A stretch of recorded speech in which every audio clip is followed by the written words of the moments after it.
This is the story of Rishi Sunak, a man who lives on a different planet from the rest of us. 1980. Sunak is born at Southampton General Hospital. He goes on to attend Oakmount Private Prep School and Winchester College, one of the country's most expensive private schools.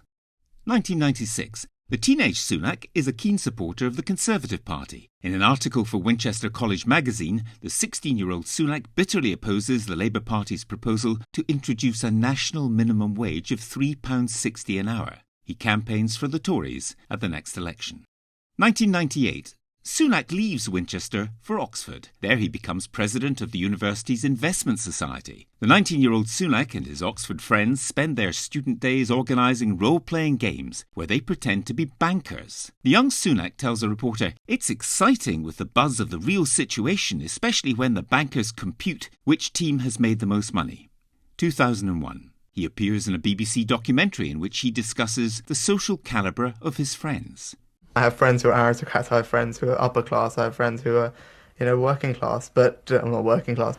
That year, he wins a place on the graduate training scheme of the US investment bank Goldman Sachs. 2004.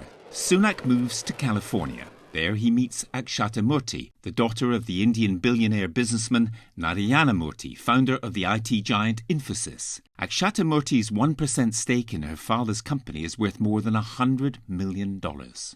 2006. Sunak returns to London, where he becomes a partner at the hedge fund TCI. 2007. Sunak is part of a small team of hedge fund bosses who, according to the Times newspaper, liked the touch paper on the 2008 financial crisis. He shares in a £100 million fortune after TCI forces a deal that loads the Royal Bank of Scotland with crippling debt and leads to a £45.5 billion government bailout. The crash that follows will decimate the living standards of millions of Britons. Sunak, meanwhile, becomes a multimillionaire in his mid-20s. 2009. As the financial crisis rages, Sunak and a colleague, Patrick DeGorse, decamp to California and launch a new hedge fund, Telem Partners. The fund is registered in the Cayman Islands, a notorious offshore tax haven. DeGorse will later be landed with an £8 million tax avoidance bill. Sunak is reunited with Akshata Murthy in California. The couple rent a $20,000 a month beachfront apartment in Santa Monica. In August, they marry. 2013. By now, Sunak is set on becoming an MP. He moves back to the UK and starts looking for a seat to stand in. 2015. He becomes the Conservative MP for Richmond in Yorkshire, despite having no discernible connection to the town. He buys a stately home in the constituency, set in acres of parkland with a private lake. He now owns 4 houses that cost a total of £12 million. 2019. Sunak backs Boris Johnson to be Tory leader. Johnson wins and makes him Chief Secretary to the Treasury, one rung below Chancellor. February 2020. Dominic Cummings executes a Downing Street coup in which Chancellor Sajid Javid is forced to resign and Sunak is given his job. As Chancellor, Sunak now has the power to set taxes in the UK. What isn't known at the time is that he's listed as a beneficiary of trusts registered in the tax havens of the British Virgin Islands and Cayman Islands. March 2020. A new flu-like virus that emerged in China is now spreading rapidly in the UK. Meanwhile, a sudden and noticeable change occurs in the new Chancellor's social media output, with the previous uninspiring and sometimes awkward content being replaced with slick posts in which Sunak seeks to present himself as both dynamic and very normal. It is the birth of Brand Rishi, a PR campaign led by social media consultants paid for by the taxpayer. As Britain goes into lockdown, Sunak announces a series of economic measures to weather the crisis, including the furlough scheme. The Brand Rishi team goes into overdrive, attempting to mould public opinion of the Chancellor in an effort to ensure he gets political credit for the government's approach. In reality, the economic measures put in place by Sunak are racked by fraud, waste and cronyism. Under Sunak's watch, total fraud against the taxpayer quadruples in a 2-year span from £5.5 billion to £21 billion.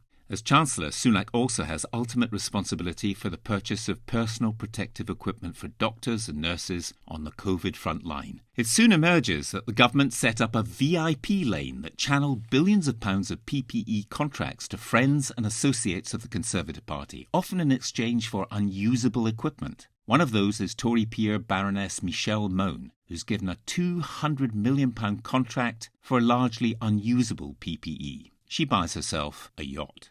July 2020. Sunak plans to launch a scheme subsidising people's meals at cafes and restaurants in an effort to get people eating out again. He spends £2 million of taxpayers' money on focus groups and polling to craft the messaging around the scheme, but fails to inform the government's chief medical officer or chief scientific advisor about his idea. The scheme, named Eat Out to Help Out, is launched in a PR blitz at the centre of which is brand Rishi. Research will later show that the scheme caused a national rise in COVID infections of between 8 and 17%, while the economic benefits were short-lived. Sir Chris Whitty, England's chief medical officer, privately refers to the scheme as Eat Out to Help Out the Virus. That month, Sunak is pictured with his new Ember Bluetooth-enabled drinks beaker, allowing him to set the exact temperature of his coffee on an app on his phone. The cup retails at £180. June 2021. Sunak applies for planning permission for a new building in the grounds of his constituency home in Yorkshire to house an indoor swimming pool and a plant room. 2 weeks later, Sunak says he will scrap the £20 a week uplift to universal credit. More than 40 charities warn that cutting the uplift will put young people at risk of repeat homelessness. March 2022. The brand Rishi team stages a photo op, having the Chancellor fill up a car at a Sainsbury's petrol station. It soon emerges the Kia Rio is not his, and was instead borrowed from a Sainsbury's employee for the stunt. Sunak then struggles to use a contactless card. April 2022. Sunak is fined by the police for breaking his government's own lockdown laws. That same month, Sunak and his wife are accused of collecting blood money as it's revealed that Infosys, their family's company in which they hold a significant shareholding, is continuing to operate in Russia following Vladimir Putin's invasion of Ukraine. Days later, it's revealed that Sunak's wife, Akshata Murthy, is a non-dom, a special tax designation allowing individuals who reside in the UK to say their permanent home is actually abroad, limiting their UK tax liability. It means Murthy is only taxed on her UK income, while her foreign income, including dividends from the couple's share in Infosys, are untaxed in Britain. It's estimated that Murthy's non-dom status saves Sunak and his wife £20 million in tax. At the time, the move was entirely legal. Soon after that, it's revealed that until 6 months ago, Sunak held a US green card. Green card holders must pay US tax on their worldwide income and pledge that America is their forever home. In October 2021, when he gave up his green card, Sunak had been Chancellor for 18 months and a British MP for more than 6 years. Friends of Sunak tell the Telegraph newspaper that if he doesn't become Prime Minister before the next election, he'll quit Parliament and move to California. If it became apparent that he wasn't going to be Prime Minister, they say, he would just go. According to the well-sourced article, it is an open secret that Mr. Sunak is attracted to the idea of a future life in California, a place he reportedly referred to as home during a recent official visit there. May 2022. Sunak and his wife appear on the Sunday Times rich list with a £730 million fortune. July 2022. Boris Johnson resigns. The next day, Sunak launches his campaign to succeed Johnson with a slick video and the website readyforrishi.com. Turns out the website domain name was registered 6 months earlier. August 2022. Campaigning for the Tory leadership, Sunak boasts to Tory members in Royal Tunbridge Wells that while he was serving as Chancellor, he'd taken money from deprived urban areas and given it to wealthy towns. The comment is secretly recorded. I managed to start changing the funding formulas to make sure that areas like this are getting the funding that they deserve. Because we inherited a bunch of formulas from the Labour Party that shoved all the funding into deprived urban areas.